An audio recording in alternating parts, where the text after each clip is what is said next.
Então nós estamos começando hoje esse estudo na carta de Paulo aos Efésios, né? Eu, como é típico do Nielsen, eu ainda não sei quantas aulas teremos, né? Eu não sou lá de um planejamento muito prolongado, né? Então, até mesmo porque eu gosto de sentir um pouco o andar da classe. Às vezes eu preparo uma aula e que eu penso que eu vou cobrir os 10 slides que eu tenho aqui, a gente cobre 5 só. Mas eu também não quero que a gente fique, gente, é o seguinte, a discussão é boa, mas não vai falar porque eu tenho que seguir o meu programa aqui. Então, eu acho que a gente pode ir junto, né, ter sim um programa, mas ter uma certa flexibilidade aí nesse estudo. O que eu queria saber, não sei se tem gente imaginando que eu estou orando ainda. Não, aqui tinham pessoas aqui que às vezes o pessoal espera a gente terminar de orar, às vezes estão achando que eu estou orando ainda, né? O que eu gostaria de saber é quem pegou o texto de Efésios que eu disponibilizei e quem leu, né? Pegar é uma coisa, ler é outra, né? E aí aqueles que leram poderiam dizer algo tipo: sentiu uma diferença de ler 100 capítulos, sem a marcação de capítulos e versículos, sem a divisão? O que você falaria para mim, Fábio? Assim, difícil conseguir separar ele aqui, porque fica... Você tenta, às vezes, pegar um parágrafo aqui, mas você não tem certeza dele. Eu não li, Sim. Não fiz a comparação. É até bom para você, vamos dizer assim, existe um lado bom disso, por você já não conhecer as divisões. Às vezes a gente lê 2, 3, 4, 5 vezes, aí você já tem uma noção, bom, aqui vai começar tal parte, né? Talvez por você não ter lido antes várias vezes, talvez seja até mais fácil para você não ser levado pelas divisões, mas só que também, até antes da gente continuar essa questão, existe uma peculiaridade em Efésios. Nessa carta, Paulo escreve frases muito, muito, muito longas. Sem fim. Totalmente assim, ele vai um argumento atrás do outro, não termina a frase. E está desse jeito, né? Então, existe essa dificuldade até para fazer essa divisão. Mas, quem mais? A Ilô leu, e aí? Eu senti isso, foi pra cá, uma frase e vai, né? Exato. Eu achei super legal. Foi legal. Exato, não queria falar agora sobre esse assunto, né? Eu achei legal. Mas é bem longo.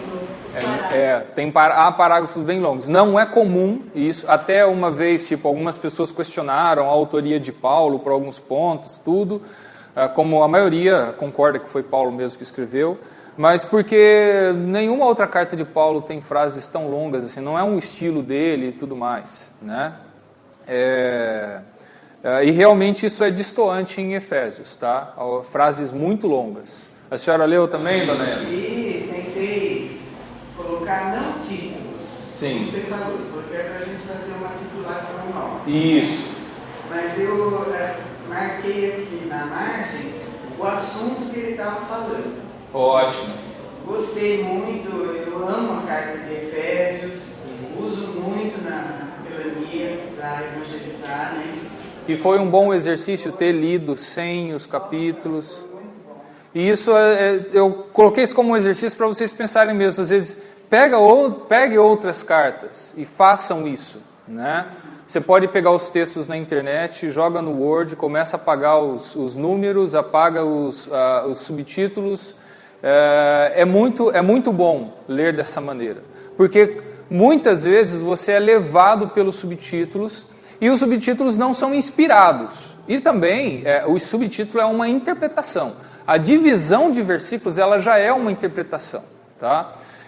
Por exemplo, como na nossa Almeida, 1 Coríntios 13, né? O amor é o dom supremo. O texto não diz que o amor é um dom, certo? Não é dom, mas o Almeida, na hora que ele traduziu, ele colocou o subtítulo e falou: o amor é o dom supremo.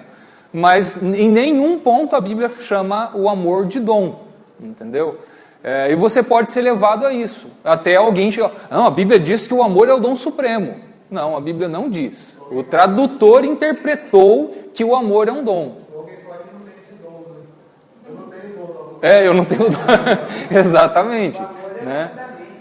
Exatamente. Então, nós temos que... É bom esse exercício. E até assim, você não precisa, muitas vezes, nem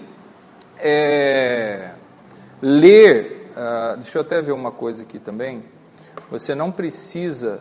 Deixa eu ver o capítulo... Ops. Não, pensei que estava aqui, capítulo 6 ou 4. Às vezes você vai ter umas divisões em que o capítulo começa no final de um argumento do capítulo anterior, entendeu? Às vezes até você se pergunta, não, aqui eu acho que em Efésios eu não vou ter. Mas às vezes está seguindo um argumento, ele corta ali, né? Até mesmo a grande discussão que tem lá no 5:22,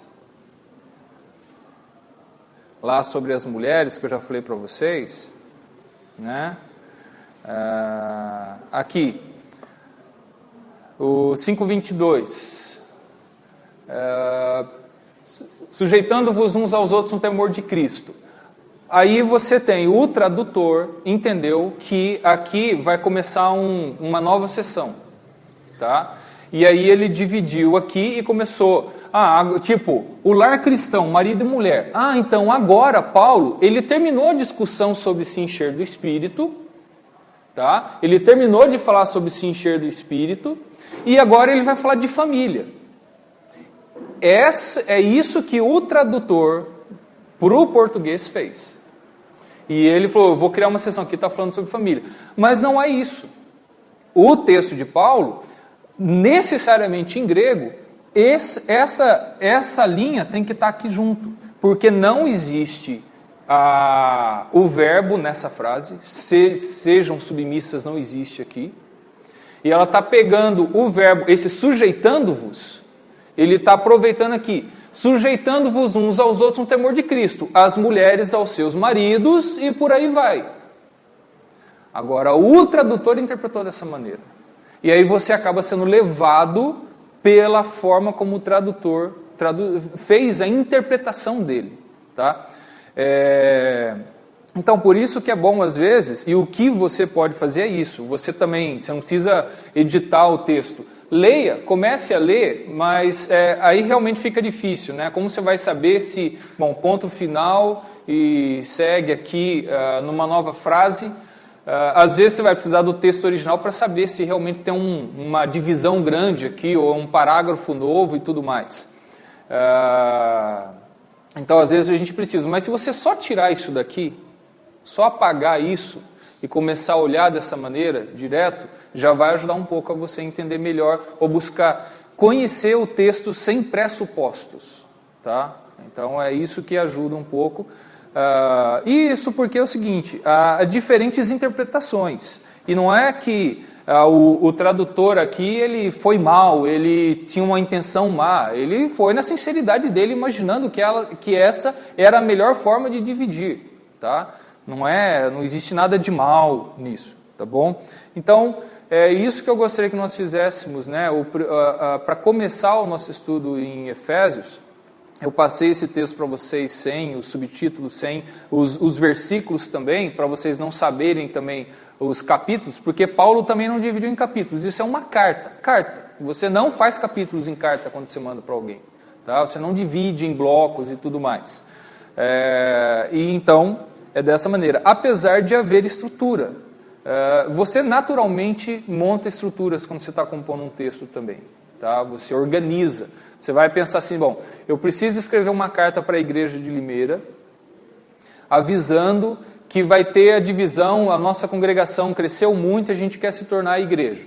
Então daí você vai começar, queridos irmãos da igreja presbiteriana de Limeira, eu venho por meio dessa, o querido irmãos da igreja de Limeira já é a sua introdução da carta, ou sua, cumprimentos e tudo, saudação, exatamente. Aí, a segunda parte vai falar assim, olha, irmãos, aqui na nossa congregação de Vila Independência, estamos fazendo isso, aquilo, tudo mais, está sendo isso. Você está dando uma introdução, você vai colocar o assunto de que a gente está expandindo, que a gente vai virar igreja. Mas antes disso, você já vai contar que o trabalho está indo muito bem, Deus tem abençoado o trabalho, que você está reconhecendo a graça de Deus e tudo. Então você automaticamente formou um bloco em que você vai dar graças a Deus e introduzir o assunto que é o corpo da carta. Aí quando você terminou de fazer essa introdução, você vai falar assim, então irmãos, diante de tudo isso, nós aqui achamos por bem que está na hora de nós nos emanciparmos e tornarmos uma congregação, deixar de ser congregação e virar igreja. E nós já vimos aqui que temos mais de 3 homens que podem ser presbíteros, que é uma das normas da igreja e tal. Daí você explica tudo, dá todo o argumento, né? Aí espero que os irmãos possam considerar isso. Aí você já fez o fechamento de todo o seu argumento. Você está montando a estrutura do fechamento da carta. Você termina com outra saudação, que Deus os abençoe com uma bênção, que a graça do Senhor esteja sobre todos, tal. Em nome de Jesus, amém. Então, você não fica assim, olha, eu preciso montar uma carta, deixa eu fazer uma estrutura aqui, eu vou compor um agradecimento, depois eu vou falar. Isso já acontece naturalmente. E quem está acostumado a escrever, ou quem trabalha com retórica, ou quem estudou sobre retórica, como Paulo de Tarso, que estudou aos pés de Gamaliel, um cara extremamente estudado, toda essa técnica é estudada, é trabalhada. Então, essa estrutura vem naturalmente, tá? Ela vem naturalmente, essa organização. Então, quando a gente começa a ler uma carta de Paulo, ou ler livros na Bíblia, e começa a falar de estruturas, de organização, como ela é montada, existe o lado natural, você naturalmente monta isso, e também existe o lado estudado, pensado, principalmente porque naquela época, vamos supor, hoje você não tem uma escola de retórica, né?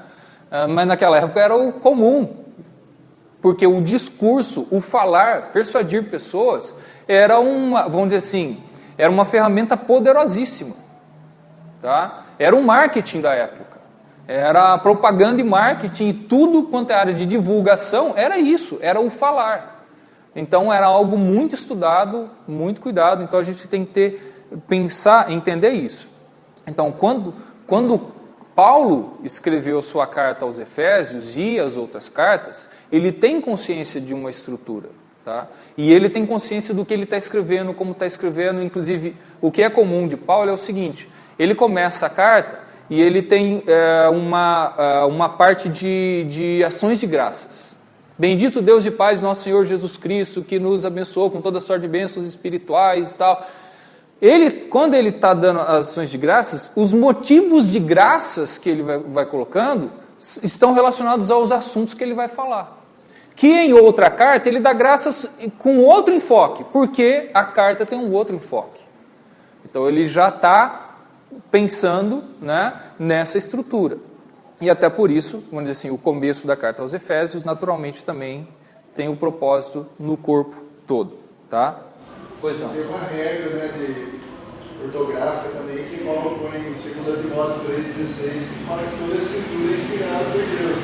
Ele também falou de inspiração aí, né? Não, sem dúvida. Sim.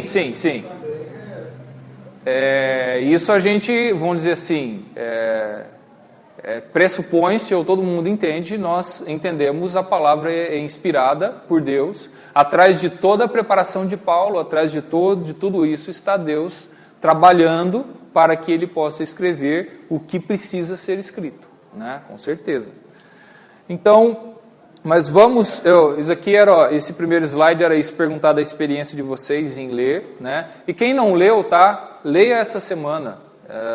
O que eu sugiro é ler pelo menos 2 vezes, depois ler uma terceira vez, tentando, como a dona Emma falou, separe por temas. Daqui até aqui ele falou sobre esse assunto. Daqui até aqui ele falou sobre... Depois que você fizer isso daqui, você já tem uma visão geral da carta. Tá certo? Só uma curiosidade. Eu não sei se tem alguma finalidade técnica de leitura, alguma coisa. O que me chamou a atenção foi que sempre, antes da segunda frase, você colocou uma palavra só e já colocou para a linha seguinte. Por exemplo, bendito Pai do nosso Senhor Jesus Cristo, que nos tem abençoado com toda a sorte, vai para outra... Ah, não, mas isso daí, deixa eu até ver como está no impresso para a senhora. Então, foi interessante, eu falei, por que ficou assim? Não, isso daí seria o texto todo corrido, dona Emma. Isso é a questão do arquivo, como ele foi impresso, tá? Não seria corrido. Só existem algumas quebras de linha, tipo, início de um novo parágrafo. Normalmente o resto todo é corrido. Tá bom? Agora, conhecendo um pouco a comunidade em Éfeso, tem algumas coisinhas para a gente ver. Primeiro, local e data, para tentar localizar Paulo aí, como foi escrita a carta. Paulo fundou a igreja em Éfeso durante um período de quase 3 anos. Nós vamos ver esses textos, tá? Cerca de 52 a 55 depois de Cristo. Ele conversou com os anciãos da igreja na praia de Mileto, a caminho de Jerusalém, outro texto. Em Jerusalém, Paulo foi preso cerca de 57 depois de Cristo, primeiro em Cesareia, e depois em seguida foi preso, foi levado para Roma e tudo, que é toda a história, e Atos termina com ele lá na prisão em Roma, né? Ele morreu provavelmente entre 63 e 65 depois de Cristo. Paulo escreveu Efésios, obviamente, na prisão. Mas qual prisão? Não temos certeza, mas provavelmente uma dessas duas, tá? Em Cesareia ou Roma. Vamos ver primeiro esses textos de Efésios. Efésios 3:1, Efésios 4:1, Efésios 6:20. Por favor, quem encontrou, leia. Alguém leia para mim o primeiro texto. Por esta causa eu, Paulo, sou prisioneiro de Cristo Jesus, por amor de vós, gentios. Isso. Alguém leia o seguinte, por favor, 4:1. Rogo-vos, pois, eu, prisioneiro do Senhor, que andei de modo digno da vocação que foste chamado. Isso. E 6:20.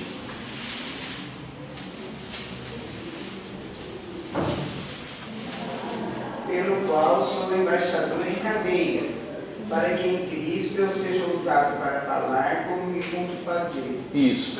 Aqui ele está usando o termo eu sou prisioneiro. Ele não está falando que ele é um servo de Cristo que está servindo, que ele está preso, né, por Cristo, vamos dizer assim.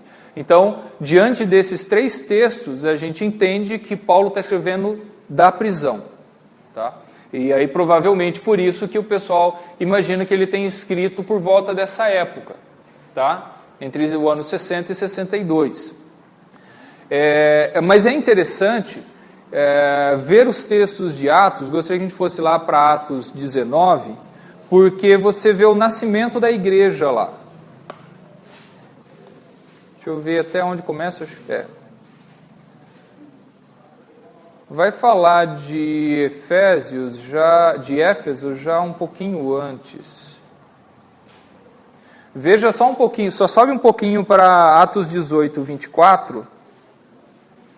Nesse meio tempo chegou a Éfeso um judeu natural de Alexandria chamado Apolo, tá? Homem eloquente e poderoso nas Escrituras. Deixa eu só ver uma coisa aqui. Deixa eu só... Antes, vai mais antes ainda. Atos 18, 18. Atos 18, 18, olha aqui, ó. Mas Paulo, havendo permanecido ali ainda muitos dias, por fim, despedindo-se dos irmãos, navegou para a Síria, levando em sua companhia Priscila e Áquila, depois de ter raspado a cabeça em Cencreia. Provavelmente esse raspado a cabeça ele está tomando um voto de Nazireu, que era um voto que os judeus faziam temporariamente, como poderia ser permanentemente pelo resto da vida. Porque tomara voto, então provavelmente esse voto. Chegados a Éfeso, deixou-os ali, Paulo deixou Priscila e Áquila lá em Éfeso, tá? E ele, porém, entrando na sinagoga, pregava aos judeus. Olha só, Paulo chega, ele, porém, entrando na sinagoga, pregava aos judeus. Paulo vai para Éfeso, chega lá, vai para a sinagoga e prega aos judeus, tá bom? Só que, ó, rogando-lhe eles que permanecesse ali mais algum tempo, mas não acedeu.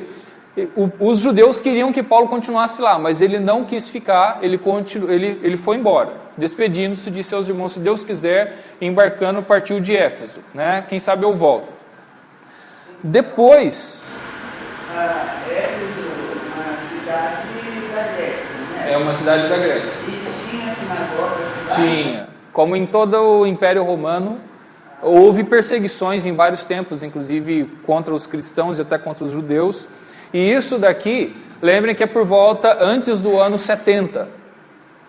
O ano 70 em que houve a grande dispersão, Jerusalém foi destruída, mas também houve uma apatia muito grande com os judeus, né? Mas isso não tinha acontecido ainda. Mas haviam sinagogas em todo o Império Romano, tá? E em Éfeso tinha também sinagoga. Depois disso daí,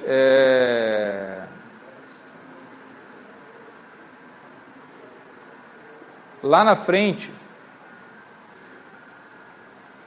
24. Nesse meio tempo chegou a Éfeso um judeu natural de Alexandria chamado Apolo, homem eloquente e tal. Daí, quem ficou em Éfeso? Priscila e Áquila. Paulo foi embora, Priscila e Áquila ficaram. Quando eles viram o Apolo, né, viram que o cara era bom mesmo, pregava o evangelho, eles se juntaram. Só que o Apolo, ele só pregava o batismo de João. Ele não conhecia o batismo de Jesus ainda. Isso é uma coisa interessante, que era um pessoal, virou tipo um grupo que seguiu todos viraram discípulos de João Batista, e eles estavam esperando vir o Cristo, o Messias. João falando, está vindo aquele, né, que é o Cristo. E eles criam, ele está chegando, só que eles não conheceram Jesus ainda. Então o Apolo fundou uma igreja do Jesus que está vindo, do Cristo que está vindo, né? A tal ponto, né? Aqui, 26. Ele, pois, começou a falar ousadamente na sinagoga. Ouvindo-os, porém, Priscila e Áquila, tomaram-no consigo e com mais exatidão lhes puseram o caminho de Deus. Com mais exatidão. Tá? E ele ficou empolgado, ele queria percorrer a Acaia, que é a região ali de Corinto. O pessoal despediu ele, vai lá, vai pregar, né? Tudo bem. E por aí, aqui porque com grande poder convencia publicamente os judeus, provando por meio das escrituras que o Cristo é Jesus, depois que ele conheceu Priscila e Áquila, né? Aí tá. Aconteceu que, estando Apolo em Corinto, Paulo, tendo passado pelas regiões mais altas, chegou a Éfeso. E achando ali alguns discípulos, perguntou-lhes: recebestes porventura o Espírito Santo quando cresces? Aos que lhe responderam: pelo contrário, nem mesmo ouvimos que existe o Espírito Santo. Tá? Então Paulo perguntou: em que, pois, fostes batizado? Responderam: no batismo de João Batista. Disse-lhes Paulo: João realizou o batismo de arrependimento, dizendo ao povo que cresce naquele que vinha depois dele, a saber, Jesus. Eles, tendo ouvido isso, foram batizados em nome do Senhor, impôs as mãos sobre eles, e eles receberam o Espírito Santo e começaram a falar em línguas. Tá? E profetizavam. Eram ao todo uns 12 homens. Naquela época só se contavam os homens, não contavam as mulheres. Vamos supor, a comunidade era de umas 20 pessoas, 25 pessoas, aí você pode contar as crianças, tá? Então, é interessante essa história aí, mas a gente não tem tempo de ficar especulando aí essa questão. Mas olha só, depois disso, durante 3 meses, Paulo frequentou a sinagoga onde falava ousadamente. A comunidade nasceu, só que, olha que interessante, dissertando e persuadindo com respeito ao reino de Deus. Visto que alguns deles se mostravam empedernidos, né, coração duro, tudo, e descrentes, falando mal do caminho, veja que o caminho aqui é uma forma de dizer do Evangelho, de Jesus Cristo, né? Diante da multidão, Paulo, apartando-se deles, separou os discípulos, passando a discorrer diariamente na escola de Tirano. Ou seja, essa comunidade que nasceu com Paulo era só de judeus e estava na sinagoga. Quando alguns deles viu que um bom número não queria saber do caminho, Paulo se apartou da sinagoga, separou os discípulos, tirou da sinagoga, tá? E começou a reunir o grupo num outro lugar. Então entenda que era genuinamente uma comunidade judaica ali, porque Paulo começou na sinagoga. Olha isso. Durou isto por espaço de 2 anos. Então Paulo ficou 2 anos e 3 meses no mínimo em Éfeso, trabalhando com aquela igreja. Tá? Então é uma igreja que Paulo trabalhou muito com ela. Paulo devia conhecer muito a igreja. Tá? Esse é um outro ponto. Quando a gente vê isso, quando os estudiosos veem isso, de novo vem a história da autoria de Paulo. Alguns vão dizer assim, mas como alguém vai duvidar da autoria de Paulo se no começo, né? Paulo, servo de Jesus Cristo, aos irmãos que se encontram em Éfeso. É porque, como naquela época era muito comum o pseudo... tinha os vários pseudônimos, poderia ser um discípulo de Paulo que estava escrevendo como se fosse ele. E são especulações, né? Aí ele fala assim, por quê? Primeiro, o estilo não é de Paulo. Outra coisa, Paulo conviveu tanto com essa igreja, e em todas as igrejas com as quais ele conviveu, ele sempre no final escreve, saúda a irmã tal, saúda o irmão tal, fala isso para aqueles, ou eu conheço vocês. E na carta aos Efésios ele não fala nada disso. Ele não cumprimenta ninguém, não fala de ninguém, não fala da saudade deles, não fala nada, como nas outras cartas em que Paulo conhece o pessoal, ele sempre saúda. Essas são especulações, tá? Por outro lado, que é um ponto que a gente vai ver aqui um pouco na autoria, isso pode ser explicado de uma outra forma que a gente vai chegar lá, tá? A gente vai falar sobre esse ponto, sobre a autoria e tudo, mas é importante entender isso, tá bom? O pessoal de Éfeso, Paulo trabalhou muito com eles, passou mais de 2 anos com eles, tá bom? Vamos seguir aqui, então, no estudo. Paulo estava na prisão, até aí tá bom. Éfeso nos dias de Paulo. Deixa eu pegar aqui. Bom, tem um gráfico aqui, tá, para vocês verem só. Então, logo só uma ideia do tamanho da cidade, a cidade toda murada. Isso aqui é uma ideia de como devia ser a cidade naquela época, o tamanho, né? Existe, inclusive, aqui fala.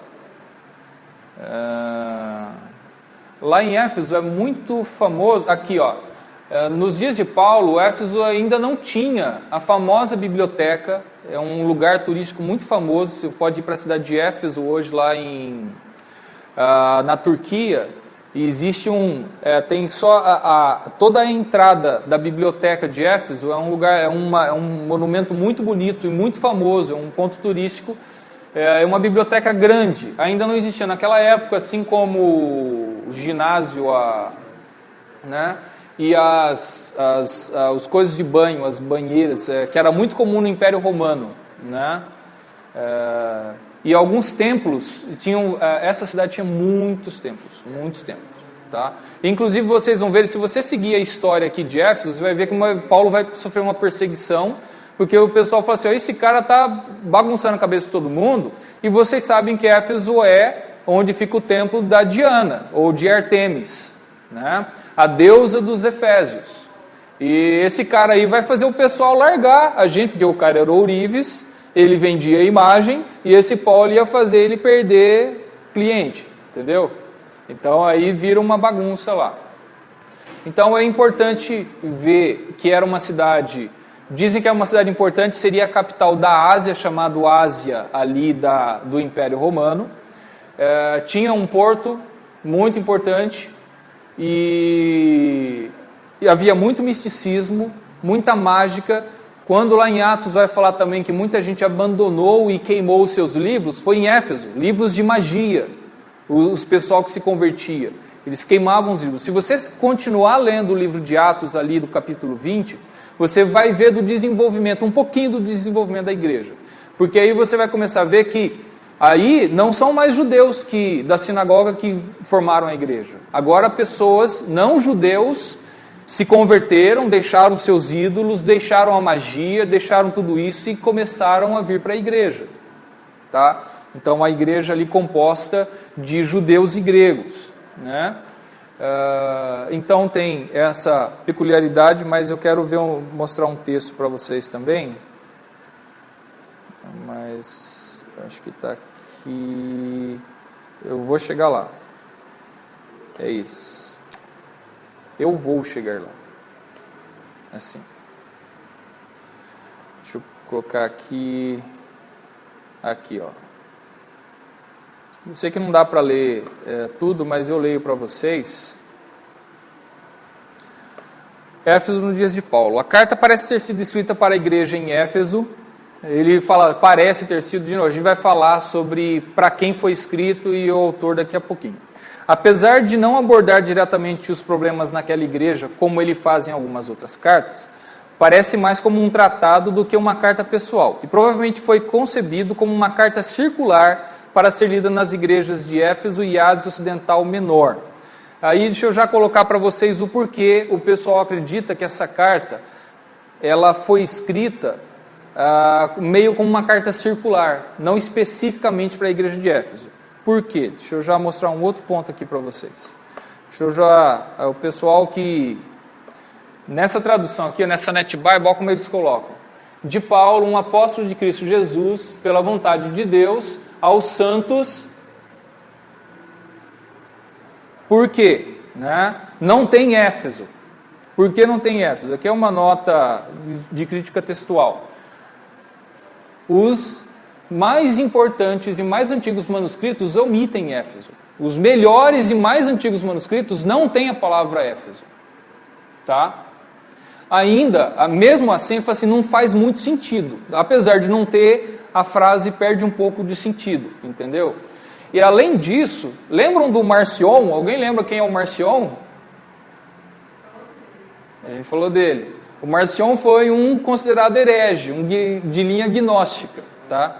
Mas o Marcion vai falar que essa carta era para os laodicenses e não para os efésios. Tá? Ele vai listar a carta para os laodicenses. Tá? Em cima de tudo isso, o que o pessoal entende, talvez, que tenha acontecido é o seguinte: a gente não vai ter tempo de ver tudo, a discussão aqui segue, eles vão dar vários exemplos, mas acontece o seguinte, talvez Paulo tenha escrito essa carta dirigida a Éfeso, porque é a cidade principal, a igreja principal, mas com a intenção dela ser passada para outras comunidades. Ele mandou essa carta por Tíquico, né? Nossa, agora deu branco, eu esqueci com que ele fala no final.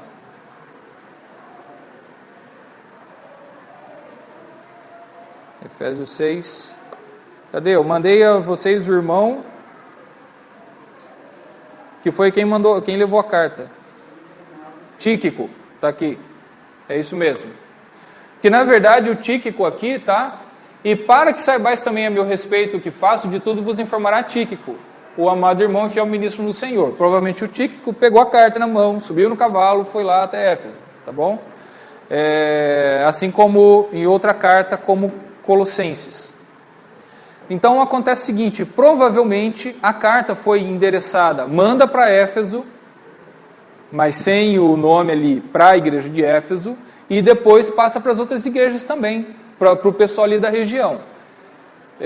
E aí, pode ser que depois alguém tenha colocado, essa carta foi aos Efésios, e aí outros manuscritos já colocaram Efésios, às vezes até a cópia que ficou em Éfeso, o pessoal colocou aos Efésios, e aí quando vai copiando e copiando, como naquela época o material, né, ia se deteriorar com o tempo, tinha que ser feito cópia. Tá? Então é por isso que essas coisas acontecem. Vamos voltar lá.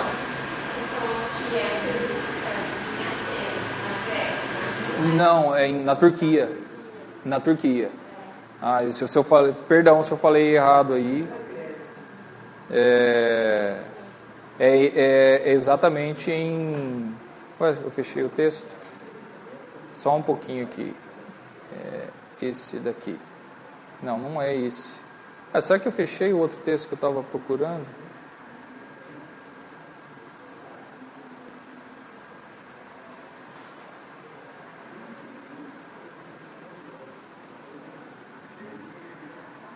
Eu acho que eu fechei o outro texto, não é? Aqui.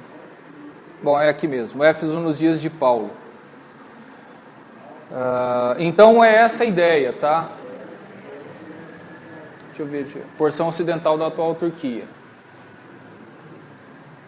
Aqui, como eu já estava falando, parece mais como um tratado, uma carta, do que uma carta circular e tudo mais. Então é por esses motivos, tá, que o pessoal pensa que é isso.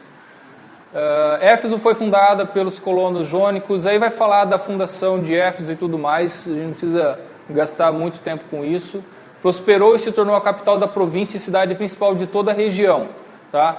Estimativa da população de 1/4 de milhão de habitantes, ou 250 mil habitantes. Tá? Estimativa. Tá?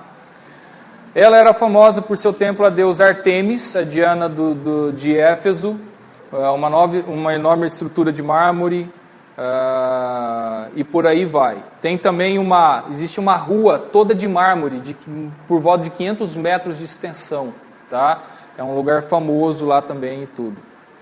E vários edifícios, ginásio, banhos, escolas médicas e tudo mais. Agora aqui, ó, além do culto a Artemis, há evidência de várias religiões de mistério, prática de magia, Atos 19, que vai falar que o pessoal queimava os livros de magia, tá? O culto de deuses egípcios, e aí essa lista toda de deuses aqui, tá? E deuses de divindades de rios e tudo mais. Existia uma sinagoga judaica em Éfeso, apesar de arqueólogos não haverem descoberto, o texto fala, né, que existiu uma sinagoga lá, tá certo? Então isso é um pouquinho da cidade de Éfeso, tá? Só para a gente ter uma noção. Os destinatários da carta, que é o ponto lá que está aqui também, que a gente já falou um pouco, tá? A questão, será que realmente foi endereçado? A expressão Éfeso está faltando em vários manuscritos, então nós já discutimos essa parte, que é a questão de será que essa carta foi escrita para a igreja de Éfeso ou não. É só esse ponto, os destinatários da carta.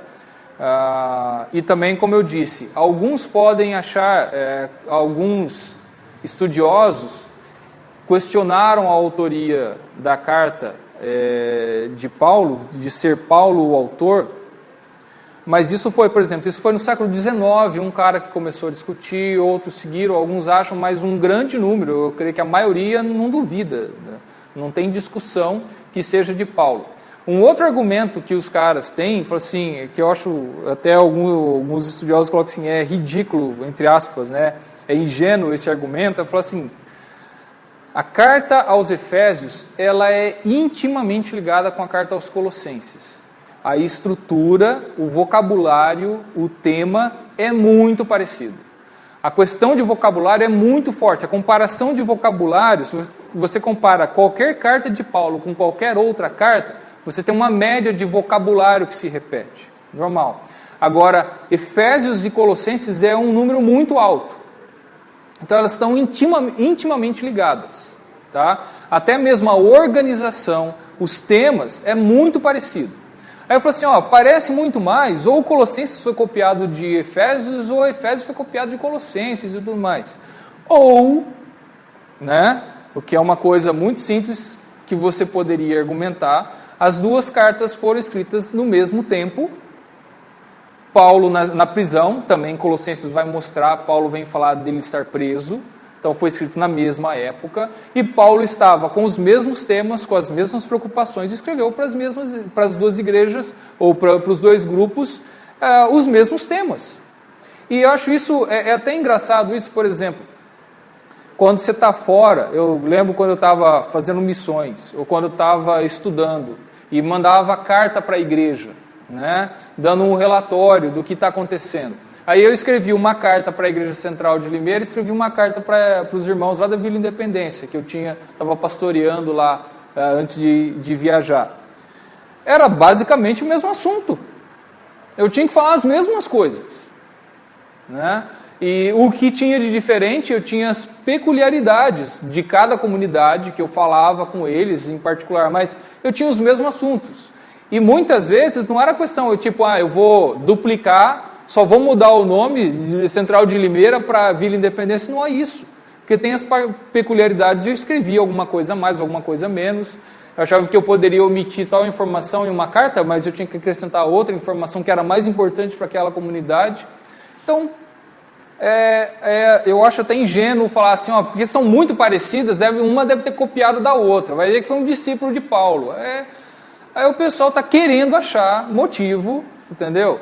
Para discordar. Então aí é triste. Aí se o cara quer achar motivo, ele acha, né? Propósito, temas e estrutura. E a gente vai pensar um pouco qual o propósito dessa carta. Eu acho que é aí que chega o ponto importante, que a gente vai começar, aqui está mostrando 11h28, né? A gente vai até 11h45, a gente não tem muito tempo. Mas Nós vamos fechar aqui essa aula, a gente não está vendo o texto em si, a gente vai começar domingo que vem a estudar o texto em si, tá? Mas essa introdução para entender o que está acontecendo ali. Antes de ir para essa parte do propósito, estrutura, eu gostaria que vocês, quem leu aí, quem lembra da carta aos Efésios, como você resumiria o que contém na carta aos Efésios? Quais são os assuntos que contém na carta aos Efésios? O que fala? Em geral, pontos específicos? Predestinação, capítulo 1 vem falar muito de predestinação. Leandro? Eu separei ela em 3 partes. Os capítulos de 1 a 3 introduzem princípios relativos ao que Deus tem feito. Os capítulos de 4 a 5 expõem os princípios sobre a nossa existência atual. E os capítulos 6 apresentam princípios a respeito da nossa luta diária. Certo. Ele já fez uma divisão ali, entendeu? Uma organização. E há formas diferentes de organizar porque você interpreta de maneiras diferentes, né? Você pode ter uma estrutura básica, como ele já colocou, tipo, que não é assim, ó, existe essa estrutura e essa estrutura certa. Porque se você falar essa estrutura certa, você está dizendo que você conseguiu ler a mente de Paulo, tá? Mas sim, o que nós temos é esse texto, como nós entendemos ele, né? Então, aí o Leandro já colocou 3 pontos, né? Você pode repetir os 3 temas que você falou aí? De 1 a 3 ele fala dos princípios relativos do que Deus tem feito. O capítulo 4 e 5 expõe princípios sobre a nossa existência atual. E o capítulo 6 apresenta princípios a respeito da nossa luta diária. Tá certo. Então você vê o que Deus fez ou tem feito, tá certo? Sobre a nossa existência, e são pontos chaves que a gente vai ver e tem essas coisas a ver aqui, entendeu? O que mais? Alguém teria algo mais para falar? O que contém a carta aos Efésios? Ele ora pela igreja de Éfeso, ele declara que tem orado pela igreja de Éfeso. Ele fala, depois de ter falado da predestinação, ele fala que a salvação vem única e exclusivamente de Deus. E o que a gente tem encontrado na cabeça dos crentes é aquela historinha. Eu tenho me esforçado para não perder a salvação. Certo. Então, o capítulo 2 de Efésios é muito importante nos dias de hoje. Certo. Eu acho. Então, você fala sobre família. Sim, Fala também. santificação, armadura de Deus. A nossa batalha espiritual, muita gente acha que demônio não existe, não sei o quê, e ali Paulo fala explicitamente que nós temos que estar armados e vigilantes para não ceder às tentações do inimigo. Os dardos inflamados do inimigo, né? As ciladas do diabo. Tá certo, então nós colocamos vários pontos aí, né? Várias coisas do conteúdo da carta. Uma coisa importante de entender na organização da carta é o seguinte, de novo, até como você vê essa organização em Romanos, Paulo tem uma parte que parece mais teológica. A carta aos Efésios tem uma particularidade que o pessoal fala assim, essa parte teológica ela é meio litúrgica, e a gente vai explicar o porquê diz litúrgica. Não só por causa das orações, Paulo ora 2 vezes nessa carta, tá? Até dos capítulo 2 e 3. Ele ora 2 vezes. O que existem pequenas orações, ou uma ou outra oração a mais, talvez na carta aos Colossenses Paulo ora, tá? E parou aí. Eu não lembro de Paulo orar em nenhuma outra carta. Posso até dar uma estudada, ver se tem mais alguma oração dele. Mas o que acontece? Tem oração, tem a parte de... o capítulo 1, a forma como Paulo escreve, ela é extremamente elaborada. E ele vem com muitos detalhes. E é um estilo bem retórico mesmo. Tá? É técnica. É uma questão de técnica e retórica. Tá? Ele está escrevendo com técnica. Mas antes de nós vermos essas particularidades aí do texto, pensar na estrutura. E na estrutura, o que fica explícito é o seguinte, a parte em que Paulo vai dar uma exposição, e essa exposição a gente vai estudar, essa exposição basicamente vai falar sobre a sua identidade em Cristo Jesus. Tá? Em suma, um pouquinho disso. O que Deus tem feito, e você existe porque Deus te fez isso por você e em você.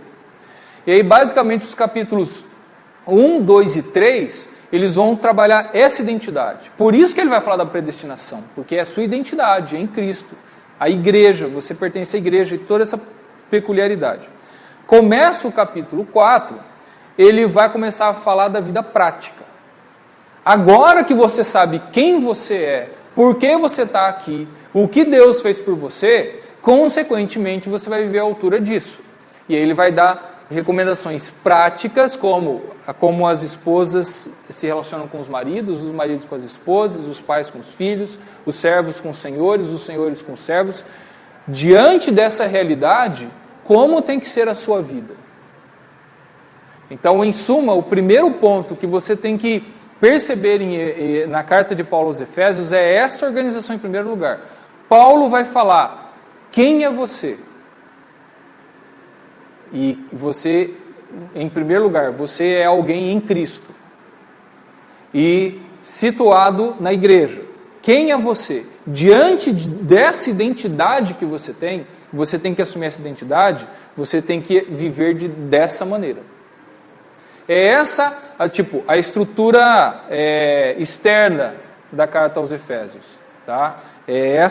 Você tem que ter isso em mente, que tem esses dois pontos. Tá? Deixa eu até ver aqui, acho que é vamos lá para o Efésios, eu acho que é o 4:1. Isso, o 4:1 vai começar, rogo-vos, pois, esse rogo-vos, pois, aqui, lá em cima ele terminou essa parte de explicar quem você é. Aí agora ele fala assim, diante disso eu peço a vocês que vocês andem por modo digno disso daqui que eu acabei de explicar para vocês, que é a vocação a que vocês foram chamados. Que até em outra tradução é assim, o chamado com o qual vocês foram chamados. Tá? E só para vocês perceberem uma coisa. Efésios capítulo 1.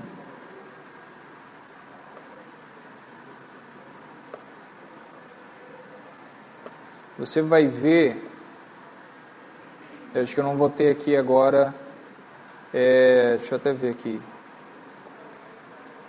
Aqui, a esperança do seu chamamento.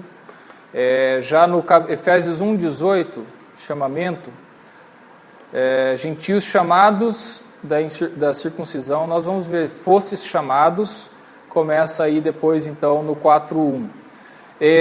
Paulo vem falar, e a palavra chamado e vocação, são duas palavras-chave aqui, elas se misturam. Paulo vai falar no capítulo 1, vocês foram chamados, vocês foram predestinados e tudo. Então ele vai falar dessa forma. Por isso eu chamo a vocês, disso que eu falei, o que é o chamado, a vocação de vocês, que agora vocês andem de modo digno desse chamado que eu acabei de explicar para vocês. Então o capítulo 1, versículo 1, ele é essa introdução. E ele usa essas palavras-chave, a vocação ou o chamado, eu quero que vocês entendam. O que foi o chamado de vocês, ele explicou nos 3 primeiros capítulos. E agora andem à altura desse chamado. Capítulos 4, 5 e 6 é isso, tá bom?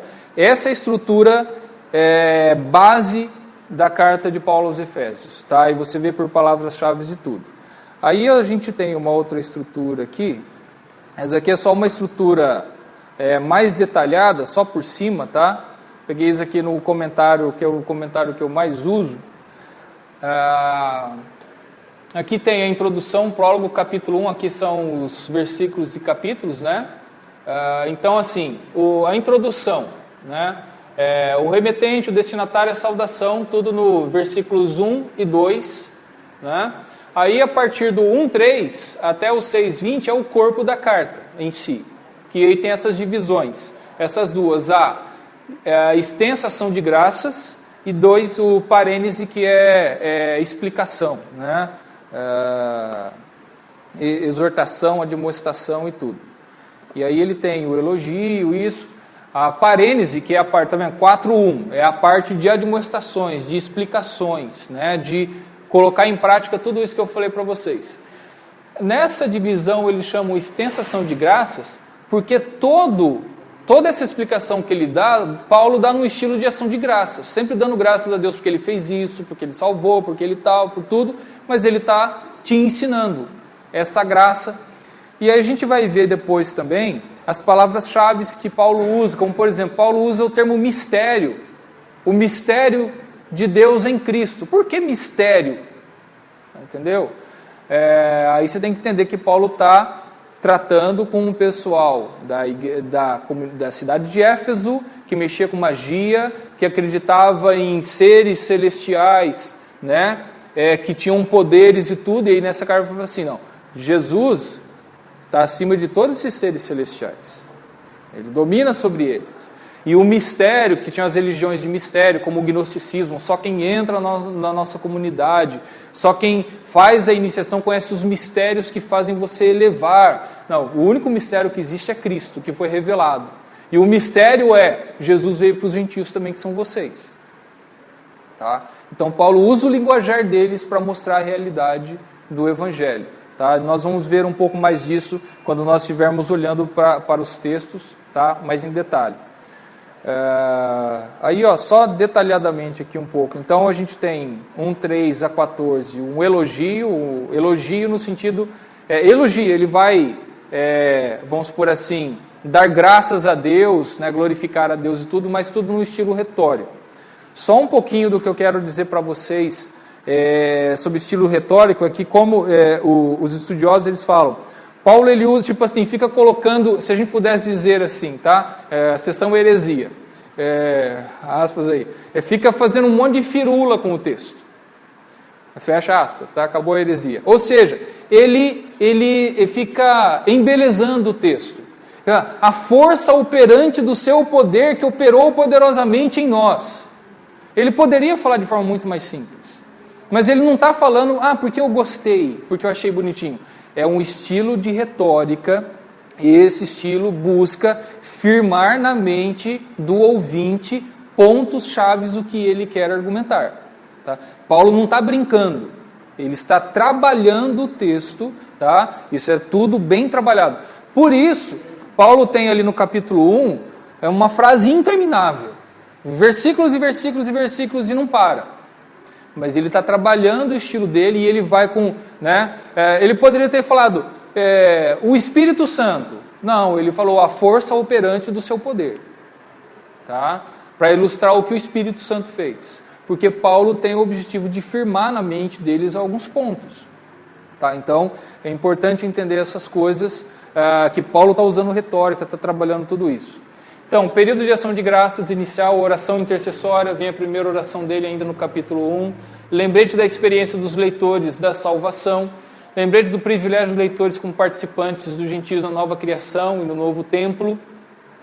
Lembrete da dívida dos leitores a Paulo e seu ministério. Oração intercessória e doxologia. E ele coloca lembrete porque ele fala, vocês sabem, né, de certa forma, lembrar eles, mostrar para eles, vocês são isso. Tá? E daí depois tem o fechamento, a segunda parte da carta, que é a partir do capítulo 4. Agora passou.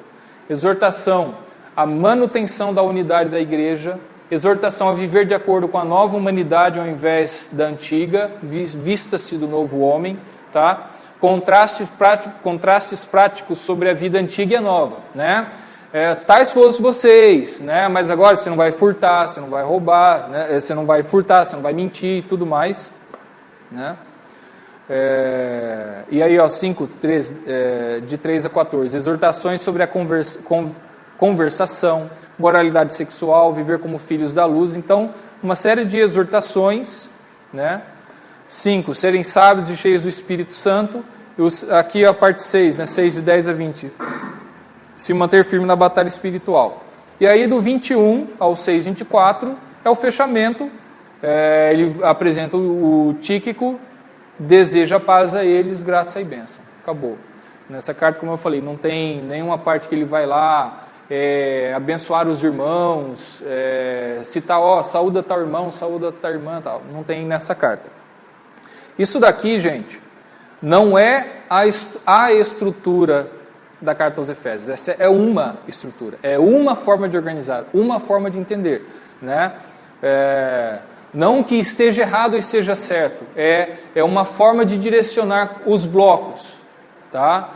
Então eu posso entender dessa forma, assim como eu posso, igual por exemplo, o Leandro, ele interpretou de uma maneira que não quer dizer que esse faz sentido e que ele não faça, ou vice-versa, tá? Uma forma de você organizar, e você pode sim ir refinando.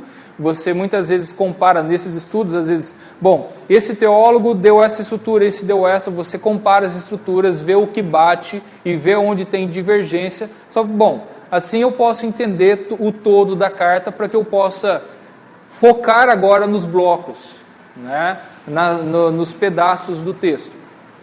Que é a mesma coisa, eu vou voltar para vocês com o exemplo que eu dei ali, falando sobre se eu estivesse escrevendo uma carta para a Igreja Central de Limeira, falando que a nossa congregação vai se emancipar. Tá? Aí o que acontece? Eu li a carta uma vez. Aí por exemplo, chega uma carta no conselho da igreja, a gente lê a carta, aí eu li a carta inteira. Veio aqui uma carta dos irmãos lá da Vila Independência. Aí lê a carta inteirinha. Tá, então. Bom, então aqui na carta eles pediram que eles querem se tornar congregação. Deixar de ser congregação, virar igreja. Tá, pegou o todo da carta. Só que depois você vai falar assim, mas será que eles têm condições mesmo de virar igreja? Bom, nessa parte aqui eles estão falando que já tem 3 presbíteros, que o levantamento de dízimo, assim, aí você vai ter que voltar lá, ver de novo, em detalhes, os pontos. Mas está faltando aqui, eles não falaram se eles vão ter condições para sustentar por 1 ano um pastor. Então, tem esse ponto. Mas eles falaram que eles estão trabalhando para isso. Aí, então, você começa a interpretar a carta. Tá? Você começa a estudar a organização da carta, os pontos dela, os argumentos são colocados nela para você entender melhor e saber se você entendeu realmente tudo que foi falado ali. Tá bom? O quê? Não tá. Eu posso disponibilizar isso daqui para vocês. Eu posso colocar, de novo, o canal básico é o Facebook, né, que a gente coloca. Mas eu posso mandar tudo para a Elisângela, aqui, para a secretaria, e aí ela pode passar para vocês impresso. Ela falou que se precisar, pode mandar para ela e ela imprime. Então eu posso pegar todo esse material aqui e disponibilizar para vocês, tá bom? Também, vê lá, o pastor Nielsen colocou alguma coisa sobre Efésios, então ele pode baixar lá, tá certo? Gente, terminou a hora da aula, nós vamos então, domingo que vem, começar a ler o capítulo 1, estudar o capítulo 1, tá certo? E nós vamos ver, às vezes, algumas peculiaridades dos blocos, mas a gente vai começar semana que vem, capítulo 1. Por favor, leiam pelo menos umas 3 vezes o capítulo 1 de Efésios. Tá? Pelo menos. Se você puder, leia a carta inteira, leia umas 2 vezes a carta inteira se você ainda não leu. Tá? Depois de ler a carta como um todo, leia o capítulo 1 inteiro pelo menos umas 2 vezes. Tá? Aí nós vamos, e faça anotações. Né? De novo, aqueles que fizeram o curso aqui de hermenêutica, não leia só uma versão de Bíblia. Se você não tem Bíblias impressas na sua casa, de versões diferentes, pega na internet, vai lá no Google, você vai ter umas 3, 4, 5 versões diferentes de Bíblia. Tá? Leia versões diferentes, tente pegar o capítulo 1 e separe os argumentos de Paulo, os pontos, ele está falando aqui isso, para você entender o todo que ele está falando. Tá? A gente tem que exercitar isso. Uma vez que você começa a exercitar, com o tempo isso vai ser automático. Tá bom?